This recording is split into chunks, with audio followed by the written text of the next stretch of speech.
Salut Internet. Ça va? Alors aujourd'hui, je veux vous parler d'un truc qui m'a mis un peu hors de moi récemment. Ça m'a énervé d'autant plus que je pensais que c'était un peu réglé comme problème, en tout cas qu'on en avait assez parlé pour que mes chers contemporains sachent que c'est un problème. Mais visiblement non. Bref, je vais vous parler aujourd'hui de la rémunération par visibilité.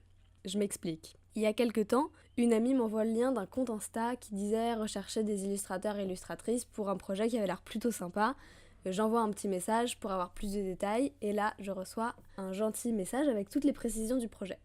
Pour le lancement de sa marque de fringues, la personne avait besoin de 10 illus, de 10 créateurs différents, bref, une espèce de petit concours, pourquoi pas. Mais là, quelque chose m'a fait tiquer.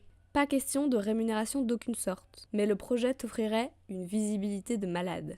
Instantanément, je suis hors de moi. Donc, cette personne veut faire bosser des gens gratuitement pour ensuite gagner de l'argent avec leur création? Bah, non, en fait, c'est pas comme ça que ça marche la vie.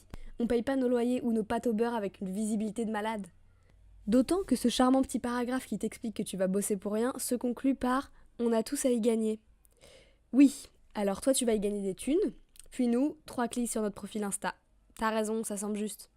Après tout ça, je me suis calmée un petit peu et puis j'ai envoyé un message très poli en expliquant que c'était problématique, que je pouvais entendre qu'il y avait sans doute pas beaucoup de moyens pour lancer ce projet, mais que ça se faisait de proposer au moins un pourcentage sur les ventes aux artistes. Évidemment, j'ai reçu une réponse tout aussi polie et aimable, mais me faisant comprendre que no way, personne n'allait être payé quoi que ce soit sur ce projet. Comme je l'ai dit plus tôt, je pensais naïvement que ce problème-là, de payer les illustrateurs et graphistes en visibilité, c'était un vieux problème dont on avait déjà beaucoup parlé et qui concernait surtout des vieux entrepreneurs américains véreux dans des tours de 50 étages qui n'en ont cure des petites gens comme nous autres pauvres gueux. Je ne pensais plus le rencontrer chez des jeunes entreprises du web se voulant féministes et progressistes.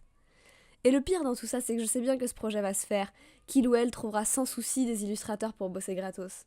Parce que quand t'as envie de percer, mais c'est galère, tu dois bosser à côté, et t'as que quelques heures par semaine à consacrer à ton compte Insta en espérant que ça décolle. Non, je parle pas d'expérience. Ce genre de taf non rémunérés, qui sont, on va pas se mentir, quasiment la seule chose qu'on va te proposer sur cette plateforme, bah tu les considères. Après, relativisons un peu. Je pense pas que ce soit un plan diabolique conscient pour supprimer tous les artistes de cette planète en les affamant. Quoique. Je pense que c'est juste un manque d'éducation à ce problème. Ça ne vous viendrait pas à l'idée de dire à votre proprio « Désolé, je paye pas mon loyer ce mois-ci, mais par contre, je vais dire à tout le monde que mon appart est super. » Ou au boulanger « Écoutez, en ce moment, j'ai pas les moyens de payer cette baguette, mais je vais la manger en public, donc ça va vous donner une visibilité de malade. » Bah là, c'est pareil, et ça me fait bizarre de devoir le préciser. J'ai l'impression de répéter ce que des gens bien plus intelligents que moi ont déjà dit 1000 fois, et sans doute 1000 fois mieux, mais cette expérience m'a prouvé que ce que je croyais être un problème quasiment résolu n'en est en fait pas un. Donc j'ai décidé d'en parler un petit peu dans l'espoir que ça atteigne quelques oreilles qui pourraient se sentir concernées. Et sur ce, je vous souhaite une bonne journée.